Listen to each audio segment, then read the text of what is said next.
terror, we are ready to talk. We are ready to do all business with you. Even after that, our borders were open. Atari border, people were coming. How many Pakistanis were they getting visa? They were getting the treatment here. We never stopped. This is the first time it has happened. So it is very good to lecture, a country who are in a very, very, absolutely in operational condition.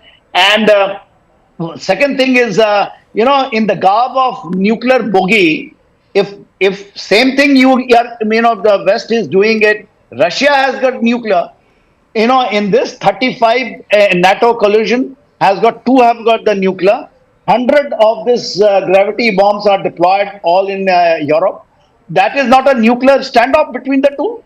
Right. And then you say that, that's because Pakistan keeps threatening. India has not officially used a single N nuclear in their own statement or anything which we are carrying out operationally in the ground. Fair enough. I'm going to, in fact, bring Stephen in on that note as well. But I'm going to request you people to, in fact, pause on to those thoughts. Many thanks to you, Major General Sinha, for joining in. Thoroughly appreciate your insights. In fact, we're getting in some breaking inputs right now. Top government sources are telling CNN News 18 that Pakistan has lost major air assets. According to available information, after the attack, they could not even start their machines. That is the big breaking input that we are bringing to you. Remember, contrary to the claims that are being made by the DG ISPR, who's gone on to say that yes, 3 attacks at 3 air bases did take place, but there was not enough damage on any of their assets and that they remain safe. Government sources now coming up with that clarification to CNN News 18 that that's a lie which is being peddled. Ayushman sheds more light. Ayushman. Absolutely. Pakistan has lost those major air assets.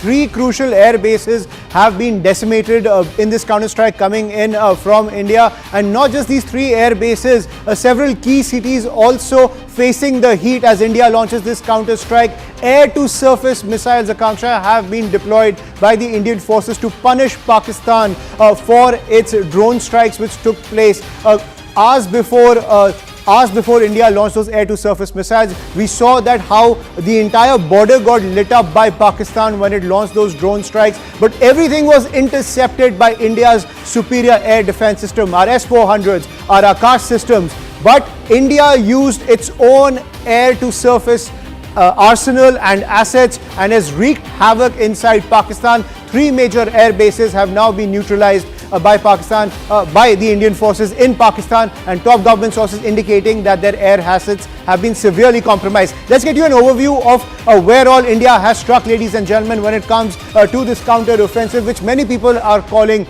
Operation Sindoor 2.0. Islamabad, the Noor Khan Air Base, one of the key air bases in the military headquarters of Pakistan, that is Rawalpindi. Then is the Murid Air Base in Chakwal, right next to Rawalpindi, another key air asset that Pakistan controls. These right next to the border with India, crucial for Pakistan's air operations when it comes to taking on India. Then Shekhupura also targeted in these strikes, these air-to-surface missiles that India has been able to launch on Pakistan. Then is the Rafiki Air Base in Shorkot that has also been neutralized by this attack coming in from India using air-to-surface missiles. India wreaking havoc on Pakistan, taking revenge for what it did earlier today when it came to lighting up the border and taking on all those different cities along the border. Each and every missile that was launched by Pakistan, each and every drone was neutralized by air defense system. But this is what Pakistan has to reap when it comes to what it sowed earlier today. Islamabad, the Noor Khan Air Base, the Murid Air Base, Shekhupura, Rafiki Air Base, neutralized pretty much when it comes to the air assets that they control, and significant damage to Islamabad, to Rawalpindi, as well as Lahore, as well as Narwal, crucial areas near the line of control and the international border, because a lot of firing is taking place from the Indian side, and we've been able to dismantle several Pakistani posts over here. So the commercial capital of Pakistan, the military capital of Pakistan, the political capital of Pakistan, feeling the heat of India's counter-strike. Akanksha. That's a very significant, I think that's a very significant point that you've made. Ayushman, if I may just request my team to go back to that map. Team, if you could please switch back to that map. I want to keep the focus on that map as far as those locations that have been targeted by India are concerned. As Ayushman was rightly highlighting, Stephen, take a moment to reflect on all of these locations. As Ayushman highlighted, you're looking at the commercial capital, you're also looking at some very critical military installations, the air bases, you're looking at the national capital, which is Islamabad. What do you make of these attacks that have taken place in the interim of 9th to 10th May? They strike me as major attacks. They may well have been effective in decimating significant parts of Pakistan's Air Force and maybe other forces. Just to return to an earlier aspect of the discussion, I don't mean to lecture, and I'm just stating my opinion here. Right, sure. But it's, as I've said, one way or another, directly or indirectly, formally or informally, unless this thing were to keep escalating forever, there will need to be some discussions. Now, I suppose there's an outside chance Pakistan will simply throw up its hands without saying anything to India, give up without saying anything to India or the world, tell its people that somehow it accomplished its goals in this back and forth by overstating vastly what it accomplished through its own military actions. There's a possibility that that's the route it will go, but there are many, many other scenarios in which the two governments, one way or another, will need to talk to each other, even if it's just a matter of Pakistan trying to save face by saying it negotiated or reached some kind of a halt to these hostilities with India. And the alternative is, as I've said, very, very dangerous. It's not just a matter of two governments deciding we may go nuclear. All sorts of things can go wrong when nuclear powers are at odds. Just to pick an example from my own country's history, if not for the wisdom of a Russian colonel years ago, when mistakenly the radar in the Soviet air system indicated falsely a nuclear attack on the way from the US. If that colonel hadn't shown the common sense of saying, no, there's something going wrong with our system here, I'm not going to declare this a nuclear attack. If not for his wisdom, the US and the Soviet Union can decimate each other. So things can go wrong even if neither government wants to escalate. When things are very, very tense, they can go wrong due to a miscalculation by a lower level officer, due to misreadings of radar or other technical information. And that's why it's important to keep avenues of communication open, even if they're not being used right now. Okay. I'm going to now bring in Glenn Carl, who is a former CIA officer, joining me live on the broadcast. Glenn, very good to have you here on CNN News 18 today. We speak on a morning which is very optimistic for all Indians. There's a sense of pride for our Indian armed forces. A major victory at hand as India has struck back and struck hard at 3 air bases of Pakistan. If you can see my screen, all of those locations, one of them also being at the national capital of Pakistan. What do you make of all of these strikes that have taken place?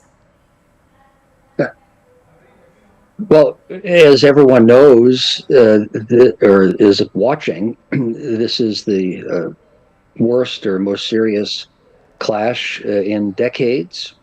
I think the reasons probably are the changed nature of the Pakistani government and officer corps, but also the changed nature of the leadership in India.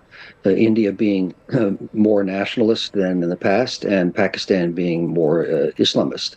So that is alarming, and the pride that one can rightly feel in one's armed forces doesn't diminish the danger that I think is greater now than at any time for 25 years or more. Right, but when we are saying that, India has reached a point where terrorism from Pakistan, and when we are talking about terrorism emanating from Pak soil, you're looking at not just those camps, you're looking at funding, you're looking at training. India has perhaps also had enough, and that is the messaging behind those attacks. I'd like your thoughts. Well, one certainly would understand the sentiment of and wanting to put an end to the endless suffering that the terrorism causes and destabilization.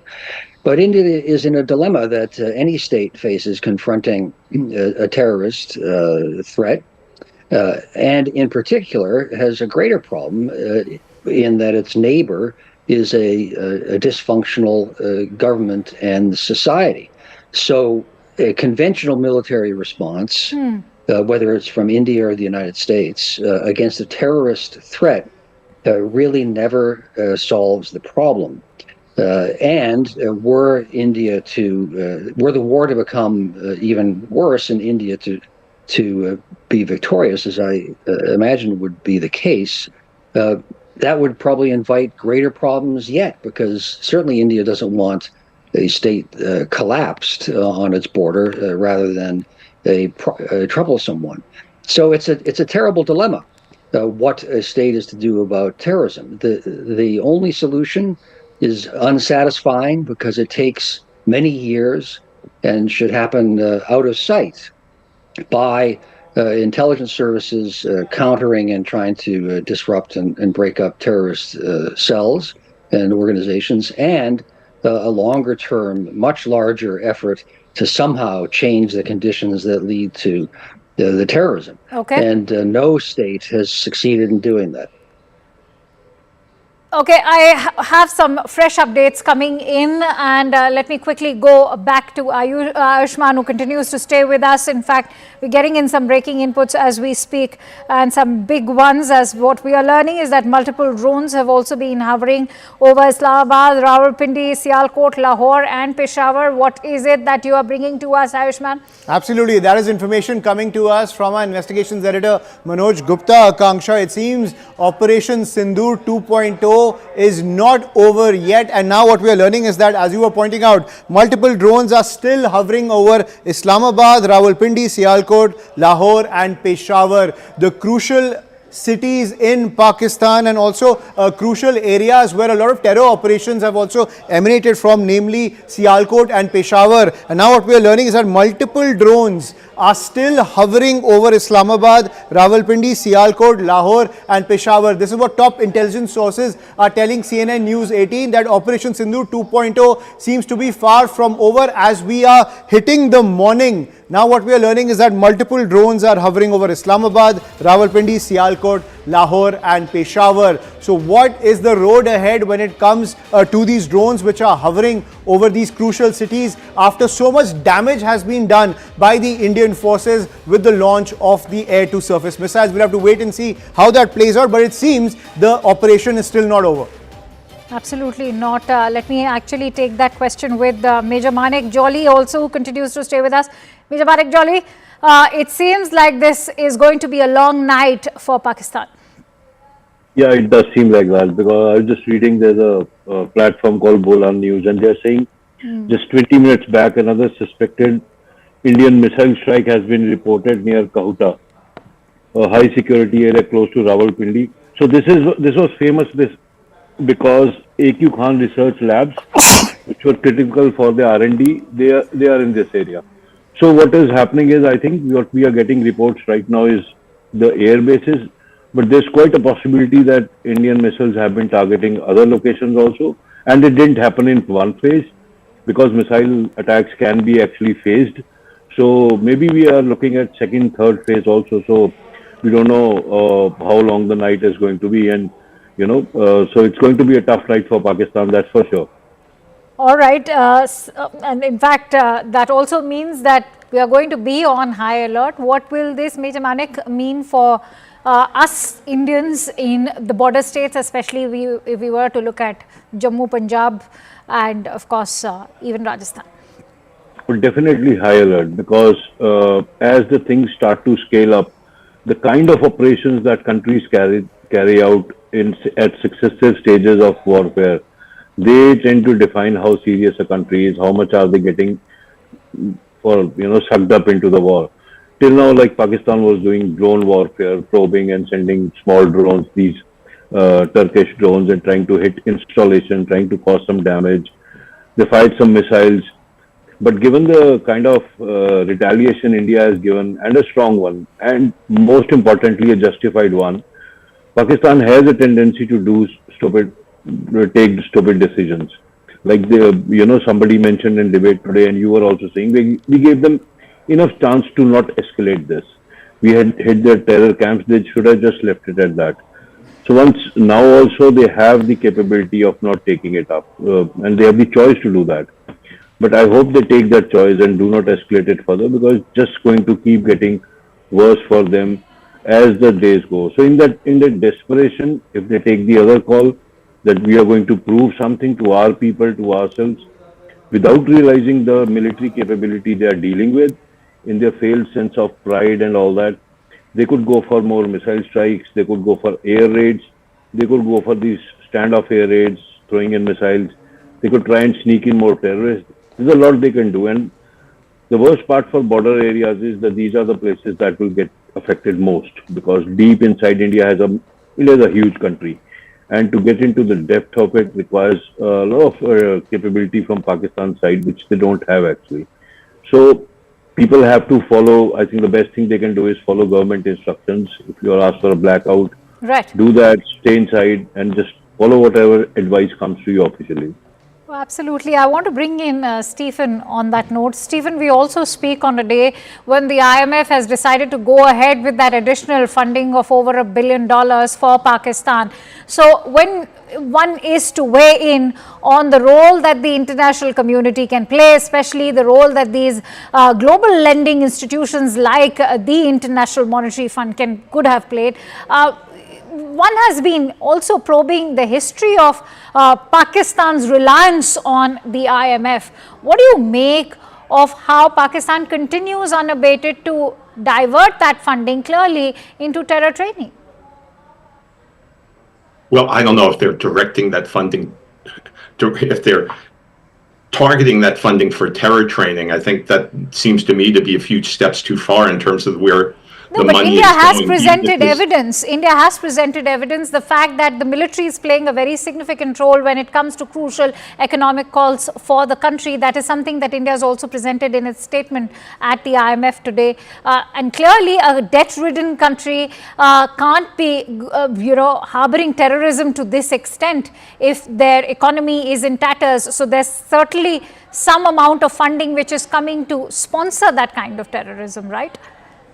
Well, I'm certainly not, please understand, I'm certainly not defending any support for terrorism, but nor am I actually a huge fan of the IMF. But the IMF provides support to all sorts of countries, loans to all sorts of countries that commit human rights abuses, that tolerate terrorism, that may even back terrorism, that do all sorts of dastardly things that allow or perpetuate the mistreatment of women, all sorts that commit crimes against other countries. So I'm not justifying any of that, but I don't think Pakistan is alone by any means in terms of receiving IMF support under these circumstances. And I think even if the IMF were to have snapped its fingers and said, we're not going through with this loan, Pakistan's stance towards terrorism would have remained the same. I don't think it hinges on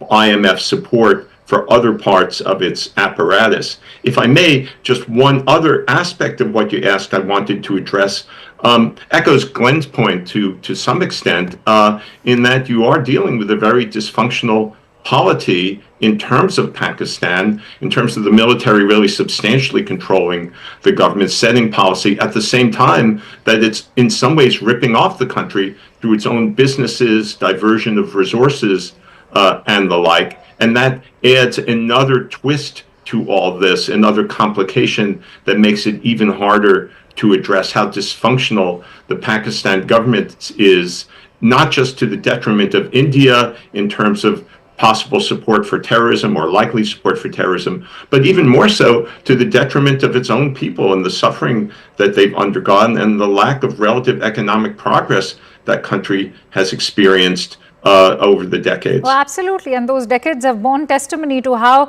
it is impossible for any civilian government to function as long as the upper hand remains with the army and the deep state. I'm going to request you, Stephen and Glenn, to continue staying with us. Major Manik also stays with us, but in fact, getting in some more breaking inputs coming in.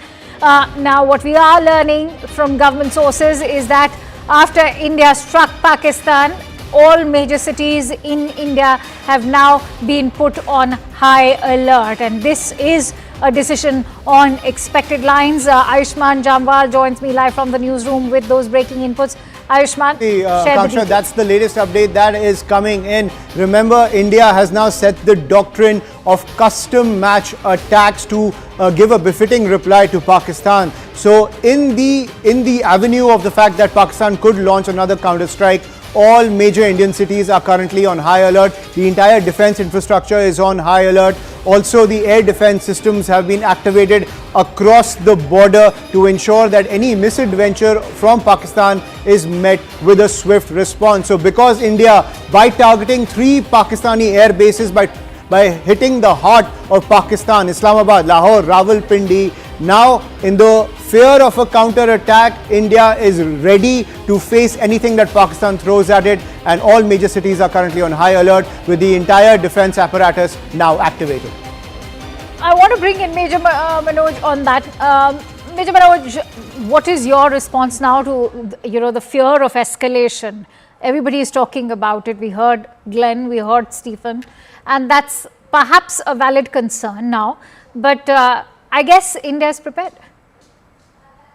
Yeah, we are prepared, obviously, and we are very, this is on expected lines, as you said. I just want to take a moment to reply to what Mr. Stephen said, especially on the fact he has a certain stand on the whole thing. But what I wanted to comment on what he's saying, that irrespective of we give them IMF funding or not, like IMF gives them funding or not, Pakistan's stand on terrorism is not going to change.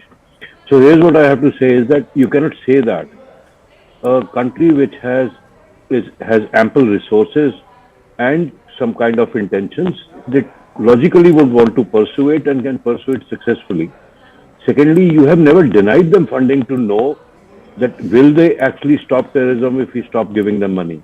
Will they use it? And it is a known thing that the infrastructure, the health services, education, everything is defunct in Pakistan.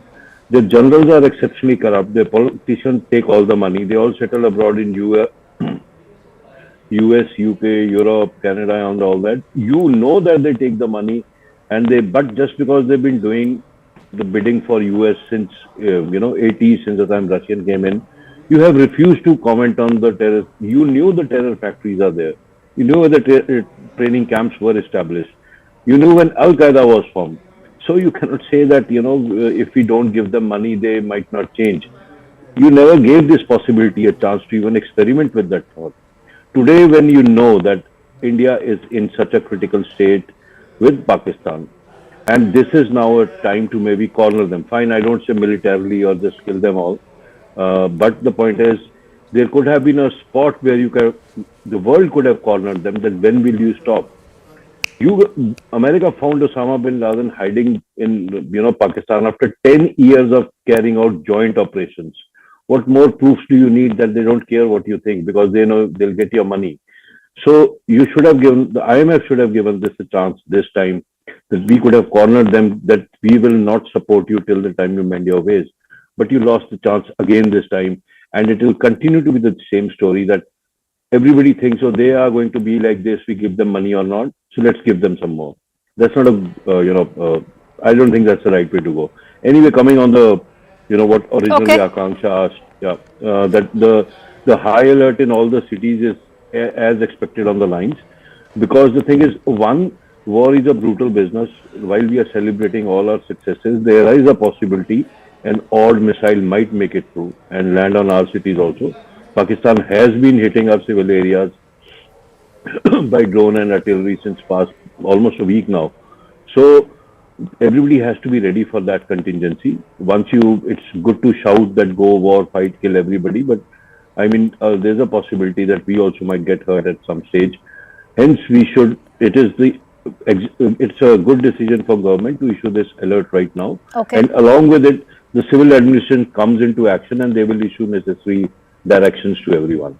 Okay, stay with me. Going to request all of you gentlemen to continue staying with me. Also joined in by Sushant Sareen, who's a senior fellow at the ORF. Sushant, what a morning to wake up to. India's made some massive strategic victories today when it came to, in fact, reducing those 3 air bases to rubble. And we've not just targeted Pakistan's commercial capital, you're looking at the national capital as well. I'd like your thoughts. Akansha, you are being very presumptive that you thought people went off to sleep last night.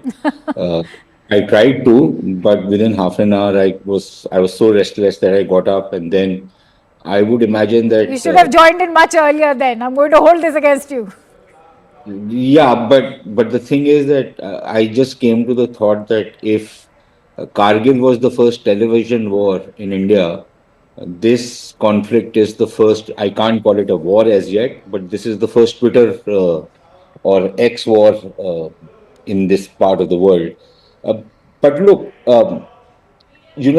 something was being expected because yesterday, when the Pakistanis had attacked, and they've been attacking us, this is the third night that they attacked us. On the second night after they attacked us, we had the press conference yesterday by the Foreign Secretary, and I would have thought that the Foreign Secretary had given them an off-ramp because he spoke in very measured tones, as he normally does, but he said that the Pakistanis had carried out these attacks, and the Indians, we retaliated in 4 places. He didn't say what the scale of retaliation was, but the way he said it, it was that, okay, fine, we've done it. We are not making a big song and dance about it.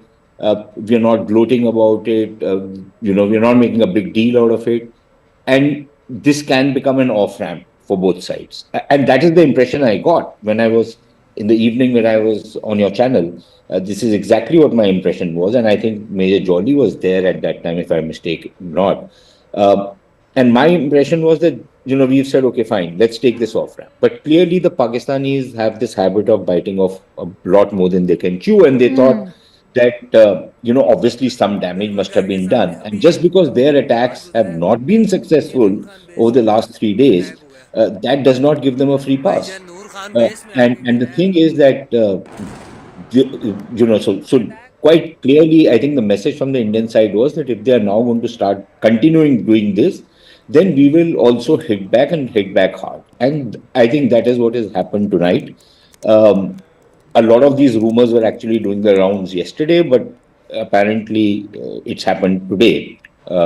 So I think now we are in a completely different situation because the kind of retaliation India has done, it's very clear that the Pakistanis are going to try and hit back. How will they hit back? The reports, which if we can make some sense out of them, there is that they are going to use their air power and they're going to try and strike at targets inside India. And we'll have to see how the rest of the air defenses, which have performed exceedingly well against drone attacks, how they perform against the Pakistani fighting. Stay number with me. one. All right, finish the point because I have some breaking inputs coming in. Number 2, are they going to start the use of ballistic missiles? Because then we will also go up. Because so far we have not used any ballistic missile. At least there is no report of that. Even the Pakistanis are saying that all the attacks that we've done is from air to ground missiles. Yes. These are fighters and which have been used. And so if the Pakistanis are now going to scale up, then I think the response from the Indian side will be similar. All right. I'm afraid I'll have to interrupt you there, Sushant, because we have some big breaking inputs coming in. After 3 air bases, India has now hit at the Sukkur airport in Sindh. This is another massive blast in Rawalpindi that has taken place. We can officially confirm this through sources that have shared information with Network 18's Security Affairs Editor, Mr. Manoj Gupta. Big breaking input coming in. A fourth blast now as India has hit the Sukhoi airport in Sindh. As I must tell you that this is a domestic airport, also known as the Begum Nusrat Bhutto airport. In fact, Ayushman joins me with more breaking information on that. Ayushman, what more details can you share with us? Absolutely, Akanksha. As we've been tracking all these sites that have been targeted by the air-to-surface missiles coming in from the Indian forces, more information coming in where Rawalpindi has now seen another blast. This is what top sources are telling CNN News 18. Information brought to us by our securities editor Manoj Gupta. Also, as you were pointing out, the Sukhoi airport in the Sindh area also now being targeted by these air-to-surface missiles as India unleashes on these particular sites in Pakistan in retaliation to Pakistan's drone attacks along the international border as well as the LOC. So we can just add it to the list of the attacks which are coming in. The Sukhoi airport has been targeted in Sindh. In Rawalpindi there is another blast, and as we were reporting earlier, Islamabad, the Noor Khan airbase, the Murid airbase, Shekhpura, the Rafiki airbase, Narowal and Lahore also being targeted by the Indian forces. Air-to-surface missiles deployed when it comes to this offensive coming in from India. Absolutely. I want to go back to Sushant. In fact, Sushant, before I come to you, let me bring in Major Jolly, who continues to stay with us. Major Jolly, 3 air bases and now a domestic airport. What do you make of the kind of strategic edge that India has displayed today? It is fantastic. Actually, this is how it should be. If you're fighting a war, it's not a exchange of niceties. You are not expected to I mean, it is what India is doing. You take out their bases. Then I just read somewhere that maybe an air battle is fine. This can be all misinformation. But taking out why they are taking out the other airport is because the moment wars happen, there are some airports which can act as a dual capability, civil as well as military.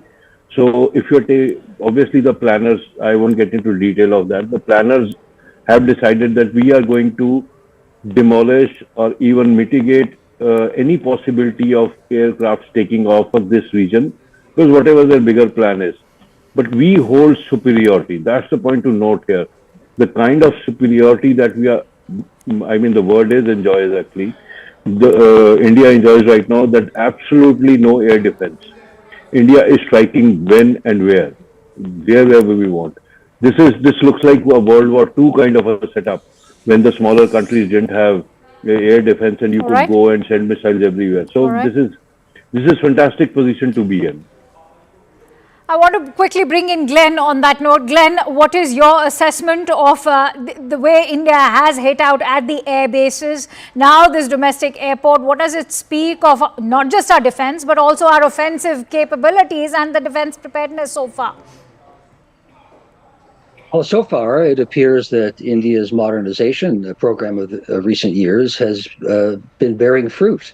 We have all been reading that it's only in the mid-process and that India was far from having really modernized doctrine, training, and equipment, but at present, it's an impressive performance.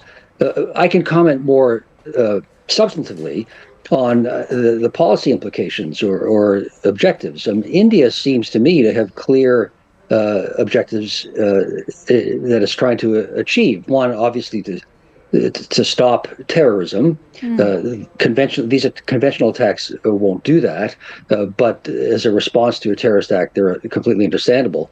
And then two is to make the point and then stop having made the point.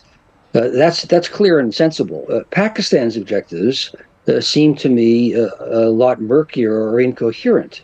One could understand a response for pride and national sovereignty, but as one of the gentlemen said, it seemed clear also that India has been providing the off-ramps that one wants to in this sort of response. And Pakistan is not taking them, and I see nothing positive that Pakistan can achieve out of all of this.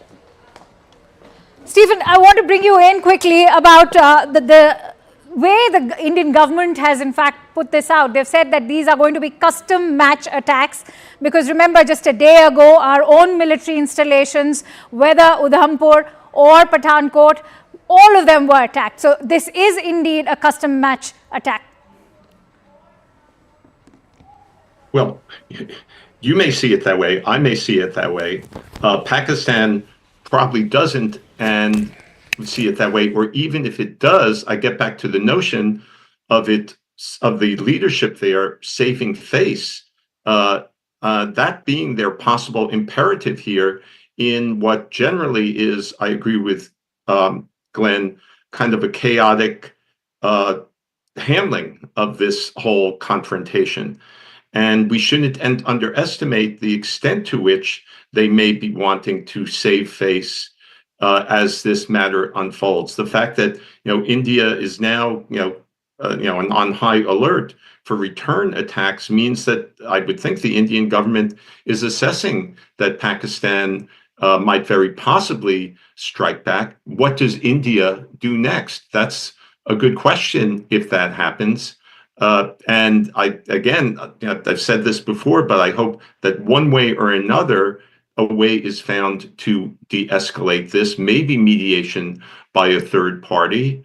But we don't want this to get to a point where Pakistan sees no alternative to saving face other than using its ultimate nuclear weapons. Again, I don't think it'll come to that for all sorts of reasons, but we are in very, very dangerous territory now by virtue of that as even a small possibility. All right, Stephen Golub, thank you very much for joining us. If you're joining us early this morning, it's been a night of attacks and counterattacks. There's been a major escalation in the last few hours. It started with Pakistan trying to send ballistic missiles. That is a major step from these drones that they were sending for the last couple of nights. A major escalation by Pakistan trying to send ballistic missiles to at least 6 different places, all of which has been successfully intercepted. India, in return, has attacked multiple places in Pakistan. The latest that we're hearing is that the Sukur Airbase in Sindh has been attacked. The Noor Khan Ali base in Punjab has also been attacked. So there are multiple locations where this is being attacked by surface-to-air missiles. Pakistan, in response, has now closed its airspace up until noon today, which means this is where India is hit. It is hit close to Islamabad. It has hit the Noor Khan Air Base in Rawalpindi, in Sheikhpura, in Chakwal, which is the Murid Air Base, also in Narowal, the Rafiki Air Base in Shorkot. So you have about 6 or 7 places where India is hit with surface-to-air missiles in what is clearly now the next rung of escalation. We're given to understand that Pakistan is scrambling its jets in response. We don't know what the nature of Pakistan's response is going to be, but this has been a major escalation after Pakistan managed to get that $1 billion tranche of the IMF loan, as well as, of course, after the visit of the Deputy Foreign Minister of Saudi Arabia to Islamabad. So I think somewhere the calculation now by both sides is that they're now climbing into the next step of the escalation ladder. What happens in the next few hours, we don't know. There is some kind of a response coming from Pakistan. India is, of course, 100% prepared for it. In about 20 minutes time, I'm given to understand, there will be a briefing in South Block by senior officials of the Defence Forces. We will bring you up to speed as and when we know who is addressing the media. Clearly, it's been a night of major escalation from Lahore to Sindh, Rawalpindi. Multiple air bases have been targeted by India. There's also, by the way, drones that have been hanging around major cities, including Lahore, Islamabad, and Rawalpindi.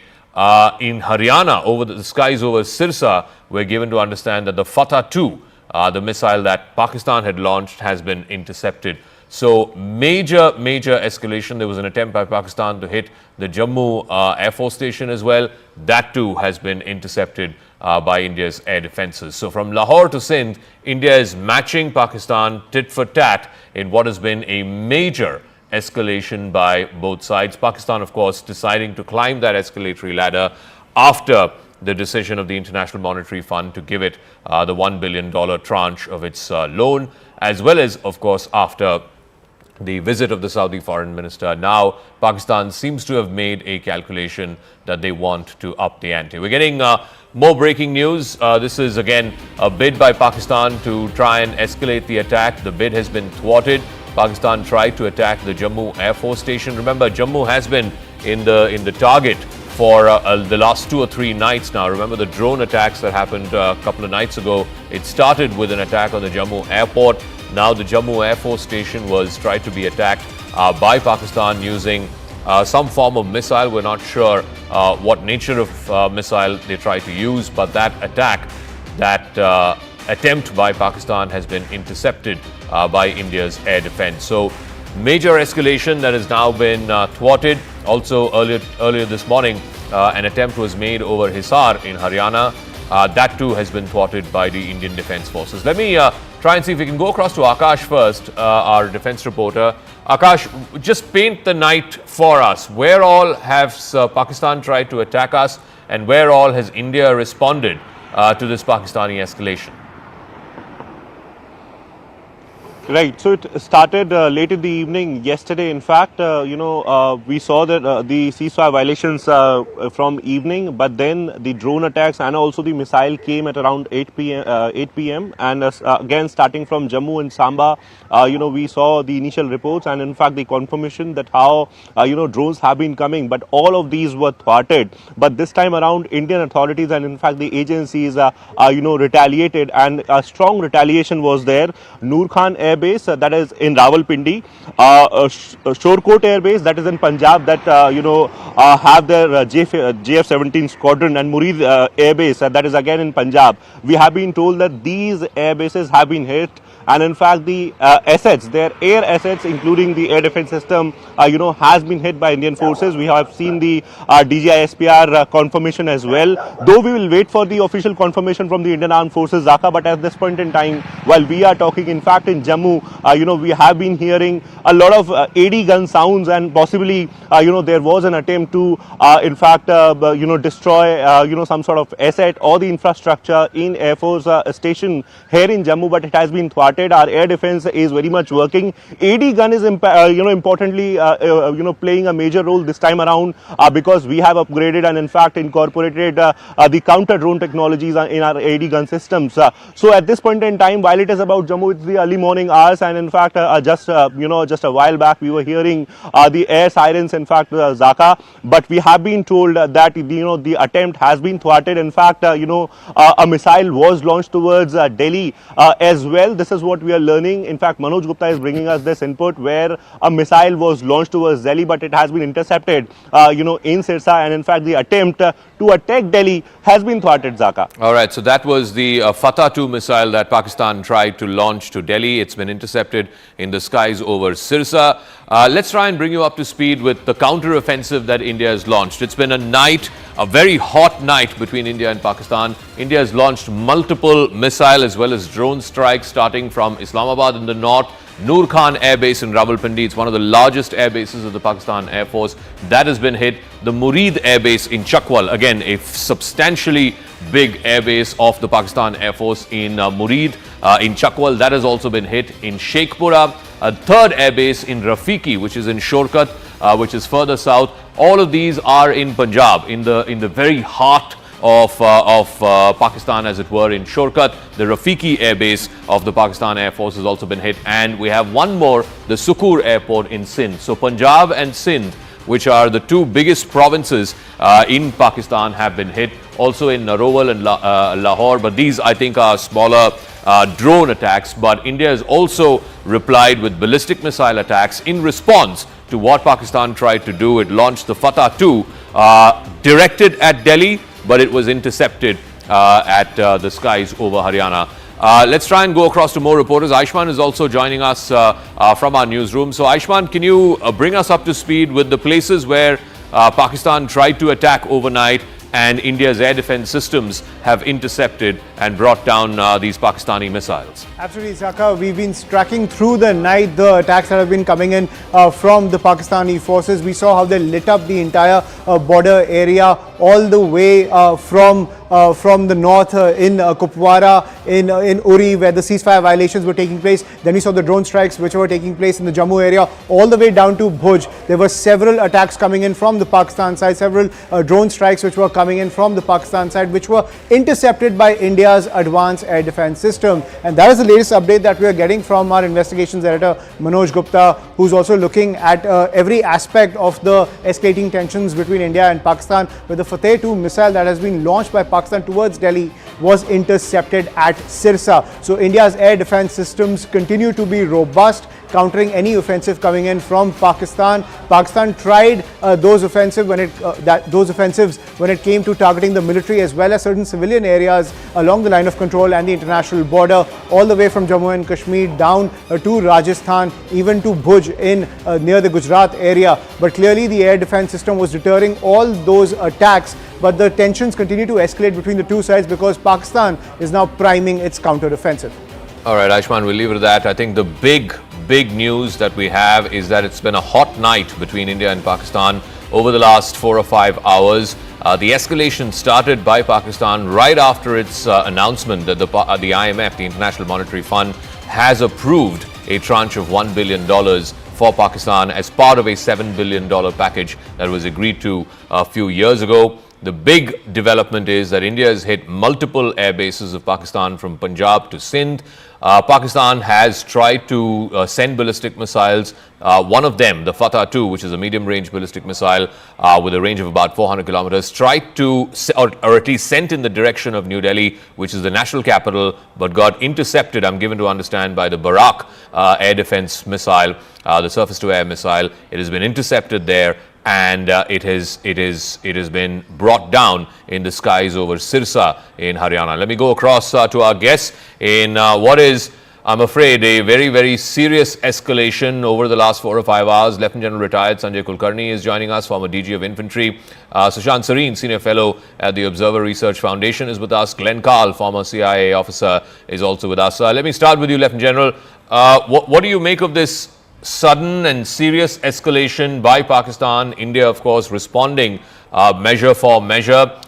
Do you reckon now we are in the next rung, as it were, of the escalation ladder? We've now climbed to the second rung. Now both countries are sending ballistic missiles at each other.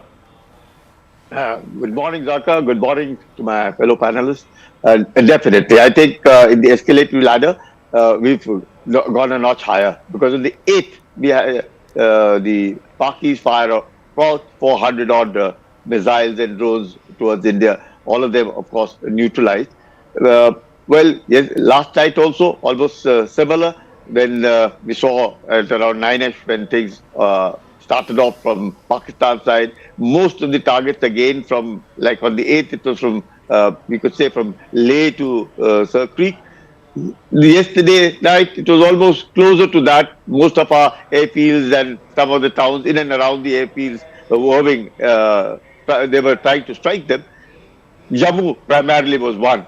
But then what I hear from what you are saying, that at night they attempted to strike Delhi with Hattab 2 and being intercepted at Sirsa. Obviously now it required to go up the escalation ladder, because so far we've been attempting to keep everything restrained, well, non-escalatory, but it's time now. There's no more restraint and no more non-escalatory. Not, I wouldn't even call it tit for tat, just give it back, and give it back in measures that Pakistan realizes it, that it's too much. You can't be doing it. I think Pakistan doesn't seem to realize, and we have to hit at the source of terror. And the source of terror is the Pakistan army. We have to make sure that all assets of the Pakistan army have to be hit, and none better than where it hurts the most. And this, the airfield was one, the nerve center, Rawalpindi, yet another one which needs to be hit, so that the Pakistanis realize it, that if they try and go up the escalator ladder, because we attempted to hit the locations of the terrorists. Those 9 locations for those 25 minutes and 24 missiles, and that was, we thought the Operation Sindoor was all over. But unlike that, when they struck India, it was they struck India. And therefore, when they've struck India, now they get it back. And even for the first 2 nights, I thought we were quite patient. We ought not to have been so patient. But notwithstanding that, since it's all over, we tried to show our patience. But now, obviously, the patience run out, and Pakistan needs to be paid back, not in the same coin, much higher. And now the time has come. So to there give are it at back least in. 3 Pakistani Air Force air bases that India has hit, including the Noor Khan Air Base, one of the biggest in Pakistan. So Shan Sareen, what do you make of what's been going on over these last 4-5 hours? Is this now definitely both sides climbing up the escalation ladder? The attempt by Pakistan to try and send a missile to Delhi, that is a serious escalation. How do you think that is being viewed in New Delhi? We believe there's going to be a briefing by the armed forces in the next few minutes, but what's your assessment? Zaka, I would imagine that the Pakistani attempt to fire a missile at Delhi would have really, let's say, would have lifted some of the restraints that the Indians have been putting on themselves over the last 2 days. For 2 nights, we've been having these kind of attacks taking place, and the Indian response has been very, very carefully calibrated. So if the Pakistanis were sending in drones and some light missiles, the Indians were responding similarly. The only difference between the two sides was that the Indian retaliation to Pakistani attacks was a little more successful than what the Pakistanis were attempting to do.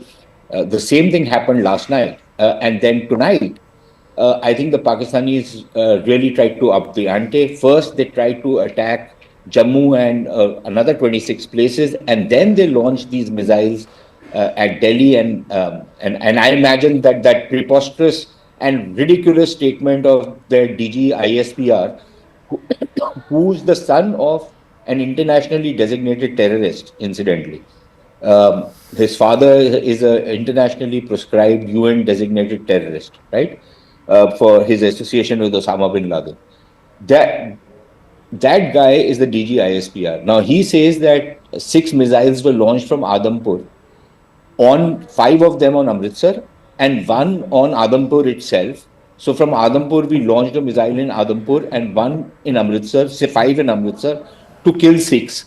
How stupid can he be? But he is. So clearly, I think from the Indian point of view, there has been this messaging going across that, listen, we are giving you off ramps, take them. If you're not going to take them, then we are going to hit you back. Now, I would say that we haven't really gone up the escalation ladder. Because look at it this way, the Pakistanis have been trying to hit our air bases. They've been trying to hit Pathankot. They've been trying to hit Avantipura. They've been trying to hit Amritsar. They've tried to hit a number of other Adampur and other air bases, right?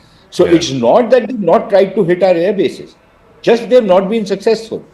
So what have we done?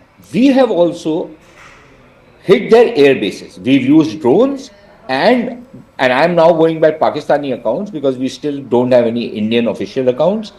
The Pakistanis have claimed that the attacks on some of their air bases were from air to surface, which means that it were Indian aircraft which were firing those missiles from the air. And that is something which has been done in the past as well. So it is not, in that sense, a very significant escalation. We haven't as yet used ballistic missiles, surface-to-surface missiles. So we have also kept under a certain threshold so far. Just that our attacks have been a lot more successful, okay? And theirs have failed. Now, you cannot launch an assault on me and then claim the failure of your assault as a virtue and play victim. I'm sorry, that does not work. You launched an attack, it failed. I now am launching a counter attack, which seems to have gone down fairly well. But let's not kid ourselves. We are now going to be climbing up the escalation ladder because the Pakistanis are going to try and come back at us with full force. And let's see, the next few hours, maybe this day will be a very critical day. Let's also not kid ourselves, Zaka, and I think we should be prepared. Our people should be prepared that there will be things which will get through our defenses. There will be casualties, there will be damage, there will be loss. and we should man up and take it all. Okay. And then go and take some more. Yeah, I just want to So bring in I think we need to be a prepared word. for entering into that phase. Yeah, a word that top government sources have told our investigations editor Manoj Gupta. We can break that as well. This is a message, and I guess this will be a message that will be conveyed by the defense folks who will be briefing the media, I believe, at 5:45 on the south lawns of the South Block. This is what top government sources have told Manoj Gupta, that Pakistan should try and understand that all that India is doing is commitment to a proportionate response, and that they should stop now. Pakistan should stop now. Otherwise, the next time India will have to be forced to climb the escalation ladder. So Pakistan needs to get the message and needs to stop now. It needs to stop sending all of these ballistic missiles. The Fatah 2 was attempted to hit Delhi, but it got intercepted in the skies over Haryana. Let me also try and go back to our reporters before I go back to the guests.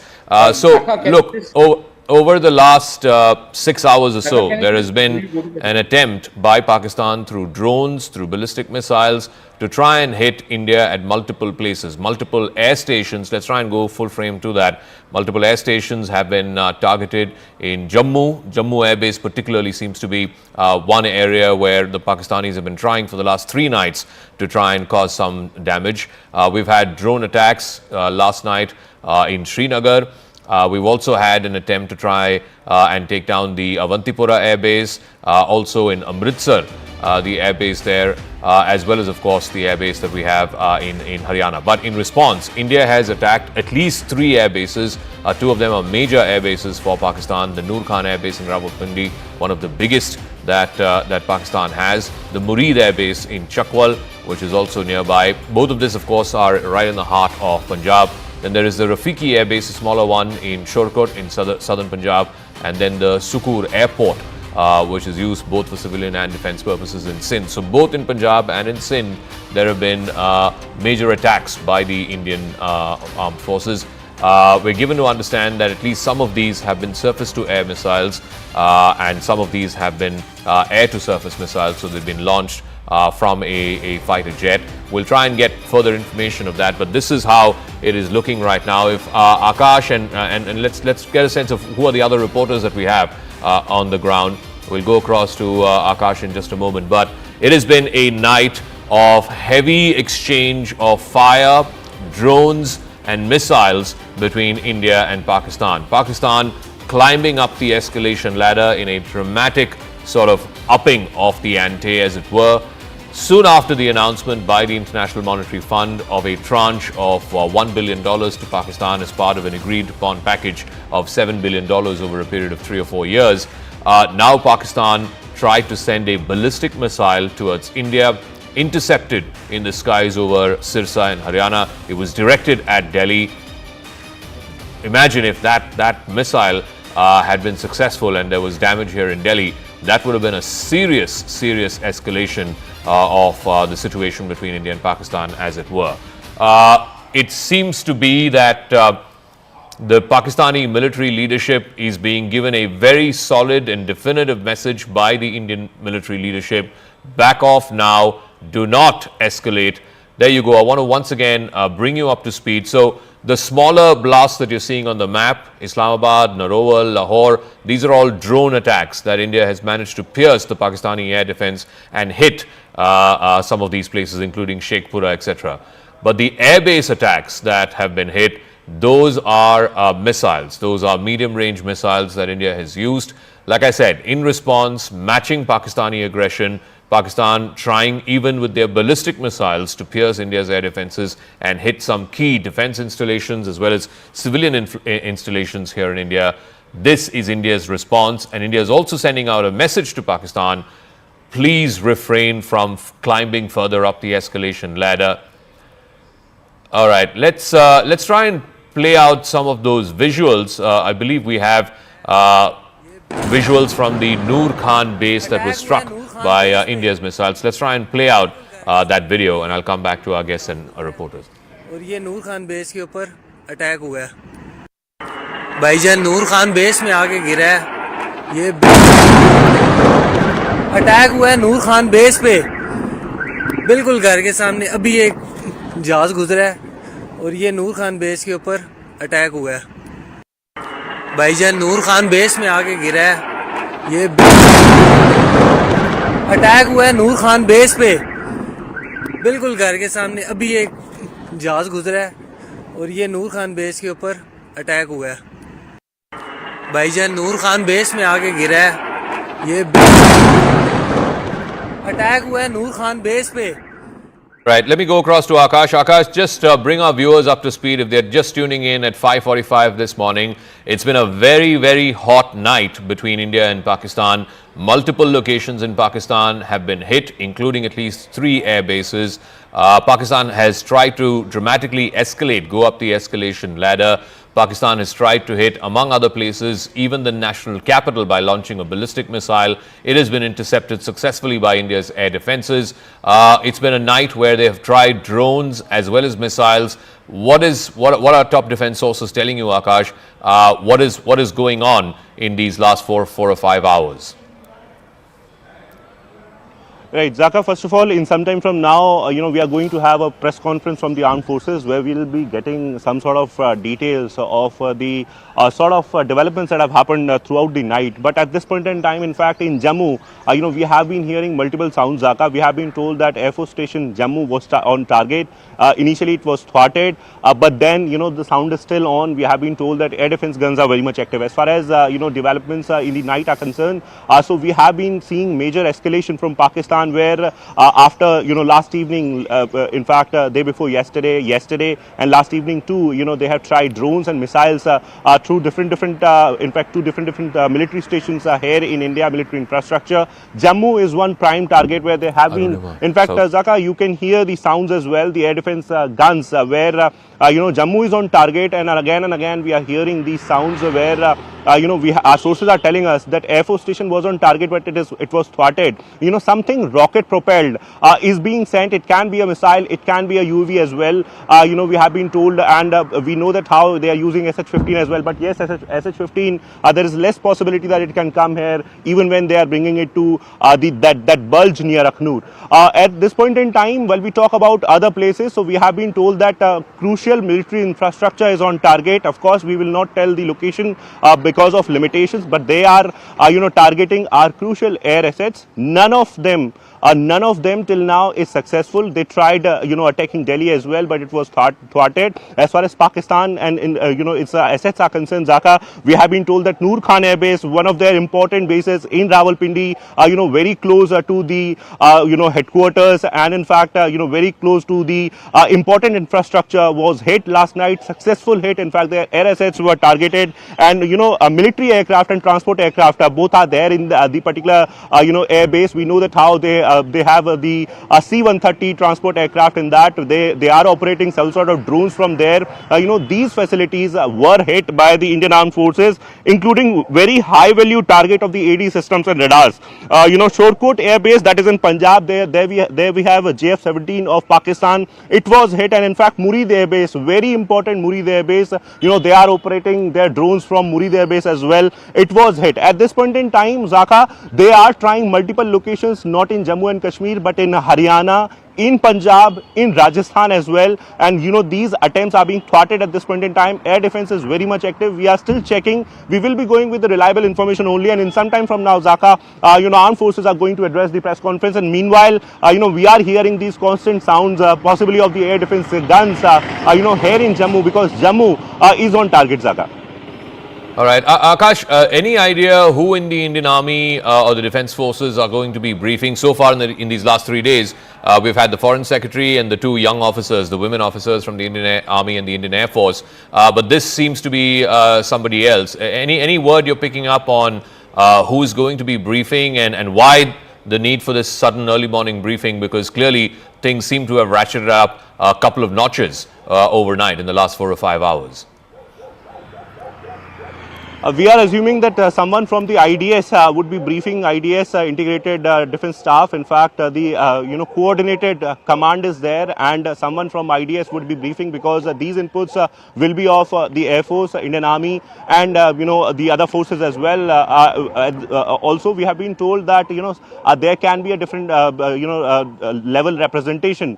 Maybe someone from the MEA can also be a part. There is no clarity, but Zaka, as far as this briefing is concerned, so it was important, given the fact that there is a lot of narrative on social media where not just DG ISPR addressing the press conference is putting several sort of information that is not true from Indian side. We have their social media handles that are propagating some sort of narrative, and that's the reason why there was a need for this urgent press conference in the morning. Also because of the sort of operations that have happened throughout the night. We know that how Indian forces have retaliated to the aggression of Pakistan, where they have been trying to attack the military infrastructure here in India from last 2 days. Last night also, there were retaliation, there were operations, but India did not hit them. Akash, I believe the briefing has begun. My colleague Arunima is telling us that if we can get either her, if we can get a live feed or a phone or an audio feed of the briefing, let's try and go across to her. If somebody can just put her through on the phone. Let's try and make sense of the story for our viewers. The briefing has begun by the Indian Army officials. We're not sure if this is on camera, if this is on record, or this is an off-record briefing, but certainly senior officials of the Indian Army are briefing on the lawns of South Block, is what we're given to understand, to try and get a sense of what exactly is going on here.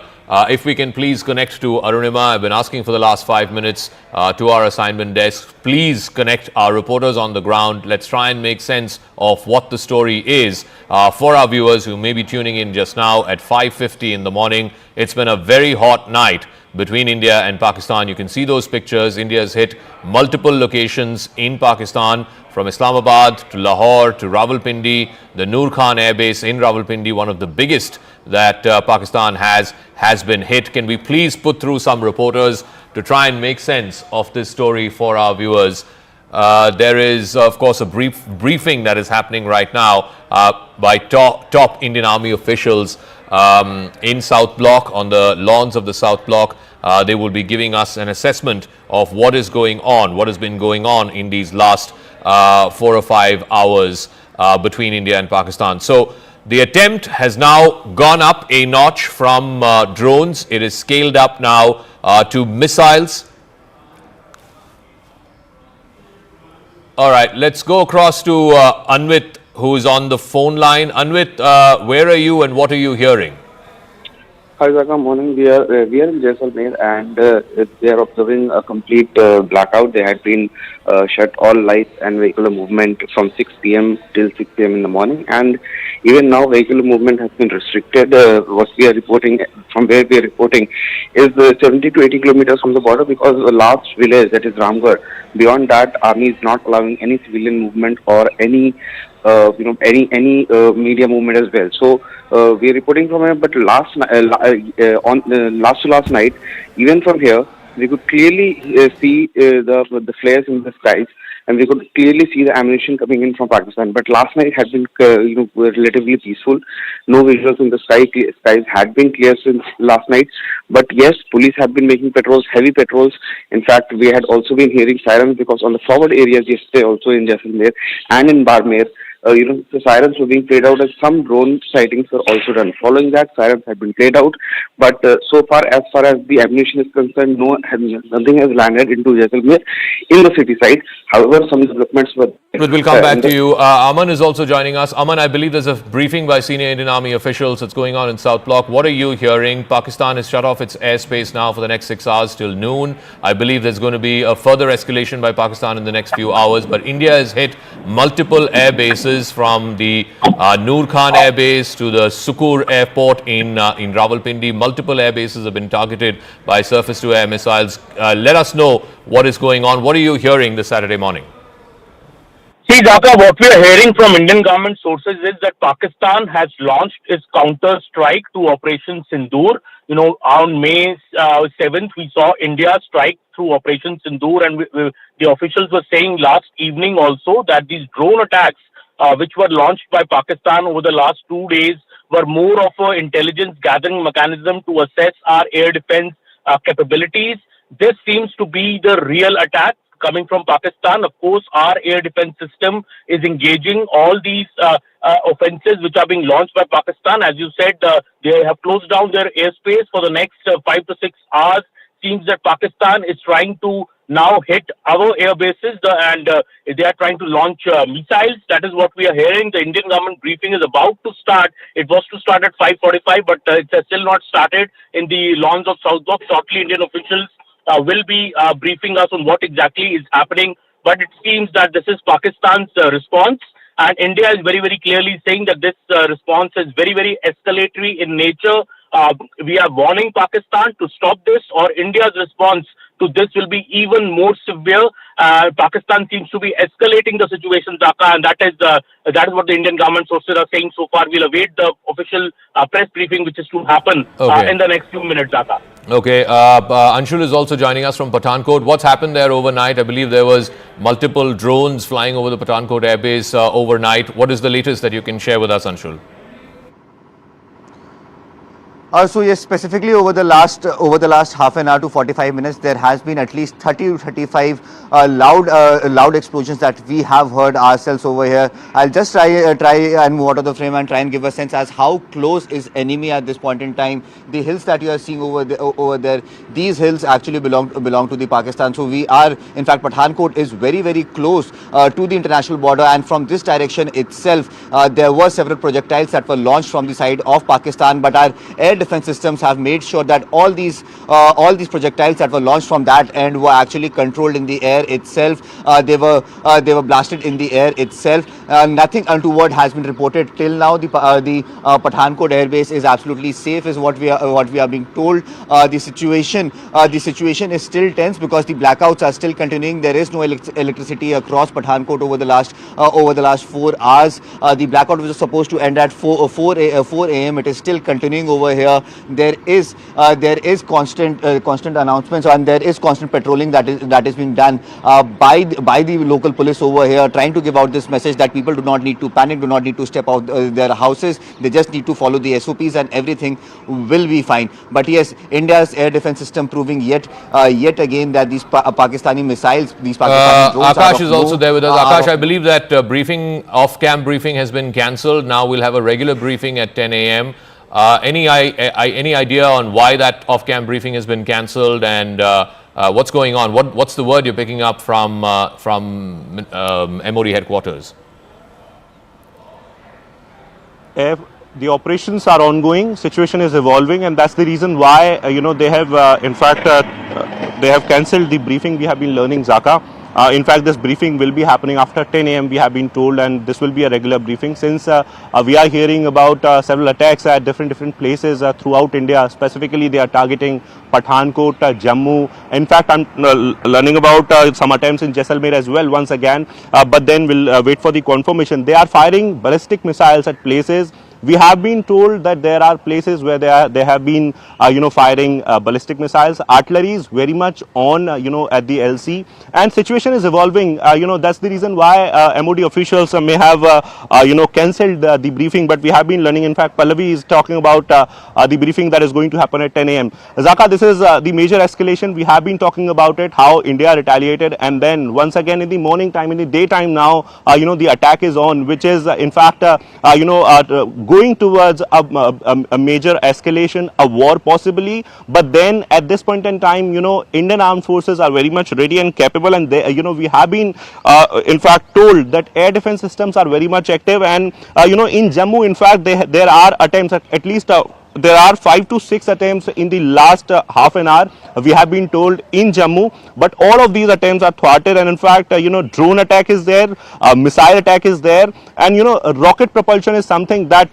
officers are talking about, possibly a missile when we say rocket propulsion. But Jammu is not the only place. In Srinagar also we have heard a sound, and in fact apart from Jammu and Srinagar, we have been told that in Udhampur also sirens are on. So at this point in time, while India has given it back to Pakistan at 3 different air bases of Pakistan. It seems that Pakistan is once again trying to attack the military infrastructure, specifically the air force stations and the air bases. Possibly they want to attack on airstrips or the the air assets that we have at the air force stations. But yes, an official word is very much expected, because we have been in fact told about several other things. And then I'm hearing the constant sound, Zaka. I want to stress on this particular sound, because Jammu is one prime target. So Jammu is very close to the international boundary, international border. In the initial day, we have seen that how a barrage of drones were launched towards Jammu, and this time around we are learning about missiles. I'm also trying to check the environment. In fact, the clouds where I'm unable to see anything.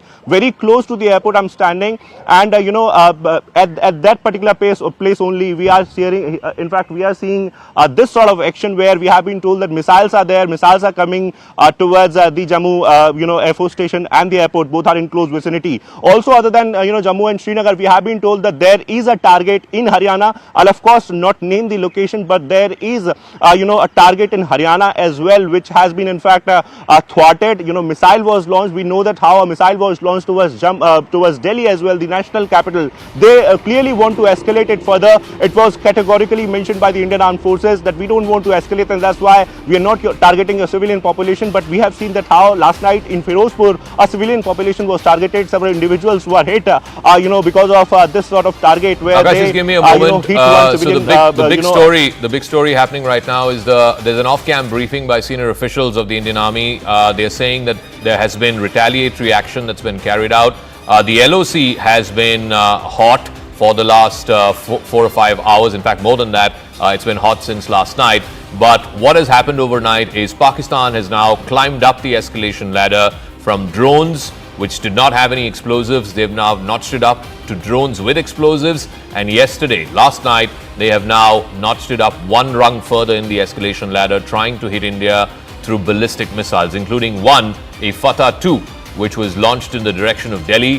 Thankfully, that's been intercepted in the skies over Sirsa. India has retaliated. India has responded to the Pakistani escalation. India has managed to hit at least 3 different air bases in Noor Khan, of course, which is one of the biggest air bases of the Pakistan Air Force.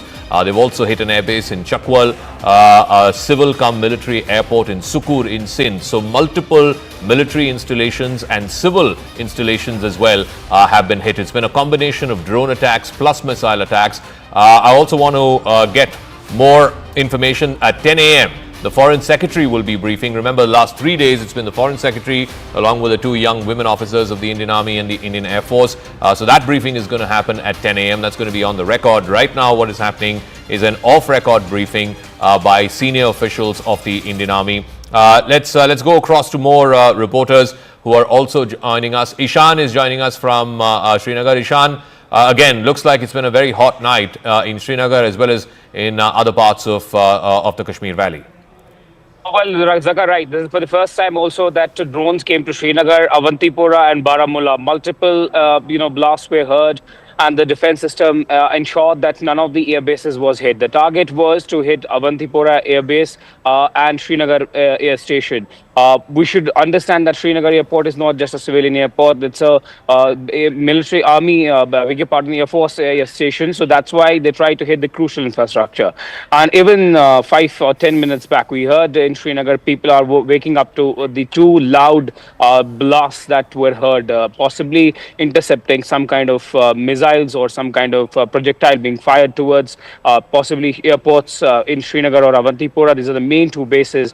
But apart from this, we have been learning that they tried to carry out, drone-based attacks last night on the India's military infrastructure, particularly in Baramulla, which acts as a front line for the line of control. So they might have tried to hit the Indian Army's main assets in Baramulla, Srinagar, and Avantipur, but that has been repulsed. What we have been given also to understand is that security around these vital installations has been doubled, and it's amply clear that they are going to attack these vital installations to basically stop the military's or air forces advance if at all that happens with Pakistan. But All right. during overnight, there has been massive shelling that has taken place both on the line of control in Kashmir and also other areas of Kashmir where people have already left their houses and left for safer destinations. All right, Aman is also joining us. Aman, what's the word you're hearing from top government sources? It's been a very, very hot night, escalatory action by Pakistan. India responding with both drone attacks as well as surface-to-air missiles. What are you learning from top government sources? I believe the Foreign Secretary will be having that briefing at 10 a.m. for an official word. But what are you picking up on what an escalatory night it's been between Friday night and Saturday morning? Well, absolutely, Zaka. It's been a big escalation, first from Pakistan and a big response from India. That is what we're hearing from top government sources, especially India's attack on 3 air bases of Pakistan, mainly the Noor Khan Air Base, which has in Rawalpindi, which is a major response by India, because this is now India firing missiles at Pakistan after the relentless 2 days. Pakistan has sent 300 to 400 drones the previous night, and yesterday also these drone attacks have been incessant on our forward, cities, and all major cities of India are now on high alert, because there is also news that Pakistan fired a missile towards India, which has been intercepted at Sirsa. So Pakistan is really escalating the situation. This seems to be their main attack in the last 2 days. Maybe, as Indian officials were saying at the briefing yesterday, that those attacks were mainly to gauge India's air defense system capability and gather intelligence. This seemed to be the main attack which has happened last night, and though it has been foiled to a larger extent, and we'll get details of that at 10 a.m. when the Foreign Secretary and the government brief us on what exactly has happened. But so far it seems Pakistan is escalating the situation. Indian government sources are saying that Pakistan should stop, because if it doesn't stop, the Indian response is going to be even more fierce. India is ready to go to any lengths to protect its assets, to protect its territory from such missile and drone attacks by Pakistan. And by hitting Rawalpindi, India has shown the capability it has to hit in the heart of Pakistan. We have seen these visuals on the screen as well. Indian government sources are very clear that India is not going to step back if Pakistan is going to do such big retaliation that we have seen since last night, and big air bases of Pakistan being hit by India. We'll get more details. I think the official press briefing, Zaka, has also been put off for now, because the operation is ongoing. It's a very evolving situation, and the next 2 to 3 hours could be very crucial in determining which way this escalation is now going, Zaka. Arunima is also joining us from South Block. Arunima, I believe there's been some off-rec information that's been given to reporters. Who was briefing, and sorry, what have they said? What is the information that you have? Yeah, so this was supposed to be an official briefing, to respond to all that DGISPR has said. But what we were told that since air operations have begun again for the last 1 hour or so, air operations have begun again, even though on ground, this is what we learned, that on the LOC, the ground fire that we are hearing, that has become intermittent firing for now. So the entire focus is on the sky. And because of those ongoing air operations, the briefing has been delayed now. The briefing is now expected at 10. But what we can confirm is that, South Block is carrying on retaliatory attacks after Pakistan carried out its misadventure at 26 locations last night as well. And these are air operations mainly that are going on. DGISPR and Pakistani officials claim that Pathankot and Jammu air bases in India were targeted, but there's no confirmation that is coming in from South Block at this stage about whether Pathankot or Jammu air base was targeted at all, because we have seen over the last 2 days also such attempts were made and the attempts were thwarted. India, however, is confirming that three Pakistani air bases have been successfully targeted as a retaliatory action after Pakistan's misadventure. At around 10 o'clock, we're expecting a detailed list of the overnight operations that have been carried out. One must emphasize that what we are being told is that the operation is still ongoing. As we are speaking, the air operations are still on. So here's what we know, that Pakistan in a dramatic manner tried to escalate the attack on India's military installations. I have a list of places that have been hit overnight, or at least the attempt was made by Pakistan to try and hit. It attempted to attack Udhampur, which is a large base that we have. Pathankot Air Base, one of the forward air bases of the Indian Air Force. The Jammu Air Force Station has also been one of the targets of the attack. Sirsa, where the skies above Sirsa is where the Fatah 2, the ballistic missile, was intercepted and brought down. That, we're given to understand, was headed in the direction of Delhi. So it's a major and dramatic escalation by Pakistan over the last 6 hours or so. I suspect it was after the the announcement by the International Monetary Fund that they are releasing that tranche of $1 billion as part of that agreed package for $7 billion over a period of 3 or 4 years. Let me ask you, Arunima, so in response to this, it's clear that Pakistan has escalated and tried to attack India's Air Force and Army bases. India has responded too. Is there any word you're picking up officially from Defense Ministry officials or from senior army sources as to what are the places that India has hit in Pakistan in response to what Pakistan has tried to do? So before that, Zaka, since you mentioned that, from Sirsa, the target seemed to be Delhi. So what we heard from South Block is that Delhi is absolutely safe, that there was no attempt that was even close to the national capital. So that is one thing that South Block has made absolutely clear, that there's no problem for the national capital. However, on the Pakistani side, the report that we are getting is that Islamabad, Lahore and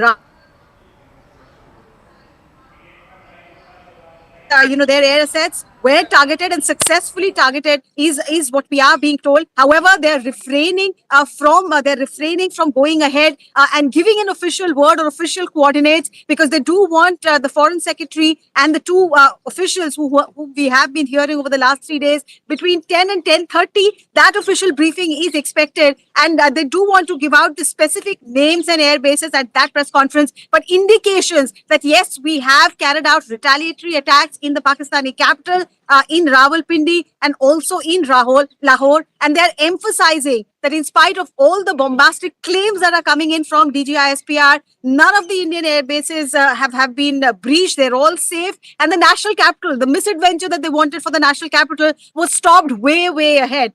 So Indian air defense is still working, but once again to emphasize that the air operations are still on. All right, so here are the military installations that Pakistan has tried to attack over the last 6 hours. There was an attempt at the Udhampur station, at the Pathankot Air Force Base, the Jammu Air Force Station, and of course over Sirsa, which again is a large Air Force base, Air Force Station in Udhampur as well. There, the missile, the ballistic missile, the Fatah-2, which is a medium-range missile, it's about 300-400 kilometers range, which Pakistan tried to send in the direction of the national capital. That has been intercepted and that has been brought down in the skies over Sirsa. So there are at least 4 or 5 Air Force stations that Pakistan has tried to attack, Indian Air Force bases that Pakistan has tried to attack over the last 6 hours. In response, India has hit back and it has targeted at least 3 major air bases of the Pakistan Air Force. The biggest one, of course, the Noor Khan Air Base, right in the heart of Rawalpindi. You've also had an attack on the Chakwal Air Base and the Rafiki Air Base. There's also one on a smaller civilian defense airport in Sukur in Sindh. So at least about 4 locations which are air facilities have been hit by India, both in drone attacks as well as missile attacks. Again, medium-range missiles that have been launched, air-to-surface missiles. Let me go back to our report. Aman is also joining us. Aman, again, just putting this into perspective for our viewers. So up until last night, till that IMF announcement happened, till about midnight or so, Pakistan was sending these exploratory drones, these probing missions. At least on the first night, none of them seemed to have explosives attached. Last night, there seemed to be explosives with some of those drones. But post-midnight or so, this dramatic escalation by the Pakistani Air Force to try and target specifically some forward Indian air bases, and now India in response hitting back and successfully targeting some Pakistani Air Force air bases. This is now a definitive climbing off the escalation ladder. Put it into perspective for our viewers. Well, absolutely, Zaka. What government sources just told me that, when we attacked Pakistan during Operation Sindoor, we did not target any military installation. These were all terror targets under Operation Sindoor. It is Pakistan which started off 2 days back, by first attacking our military installations, trying to send these drones, to attack the Jammu airport, the other Bhatinda air station, which was mentioned yesterday in the briefing as well, that Pakistan tried to target. It is Pakistan which started it. But yes, over the last 2 nights, what the drones which were sent by Pakistan were more, as you were correctly saying, armed, many were not armed. These was most of an intel exercise to assess the capability of our air defense systems, more like a recce missions, which government sources are saying the real attack was kept off till the IMF bailout happened.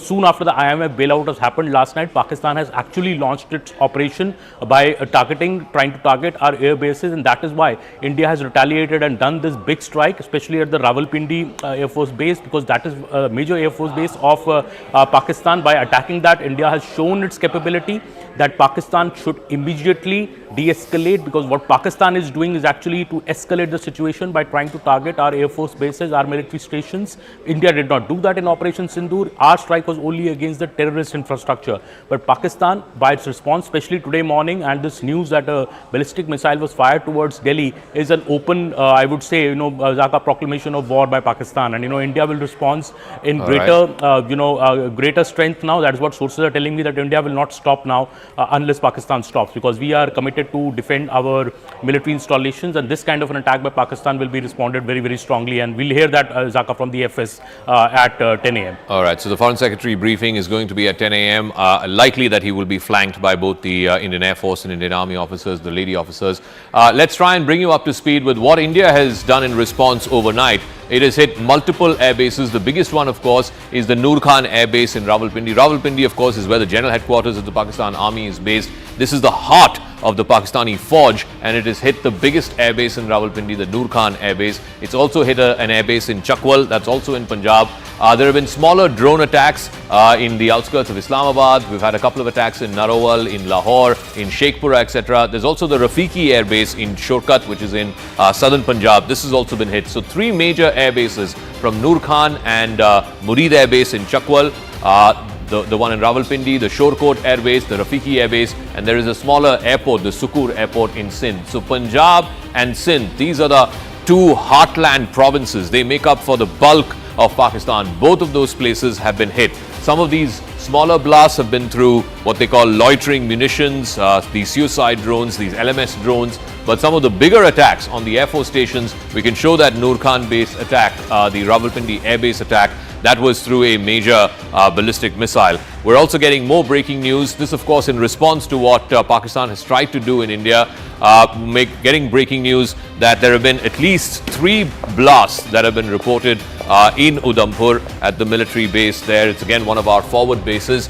There has been some degree of damage. The damage assessment is being done right now. There has been shelling, and this is, of course, keeping the LOC active and hot. There's been massive heavy artillery shelling that's been going on across Surankot, Jammu, Naushera, as well as Rajouri. Let me go across to Ishan with more details on this. So Ishan, the activity, the heavy artillery shelling is happening now, not just across the LC, but also happening across the international border. Akash has more on that. So Akash, Udhampur Air Force Station, I believe, has suffered some damage. What the extent of the damage is, we don't know. They're assessing that right now. But more importantly, there's also heavy artillery fire across the international boundary, Surankot, Jammu, Naushera, as well as the Poonch Rajouri sector.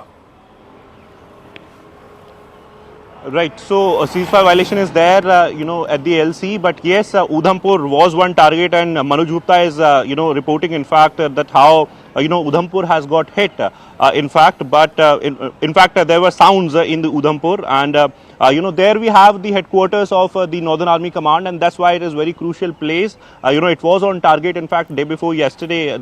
In fact, yesterday it was on target, but we have no confirmation of the hit. But yes, 3, sounds have been heard, in fact, from this particular location. Also, Zaka, in Jammu, I'm learning about a civilian location being hit. They are targeting civilian population, while the attack on the Air Force Station or the air base was thwarted. I'm learning that in Jammu, we have some civilian casualty possibly.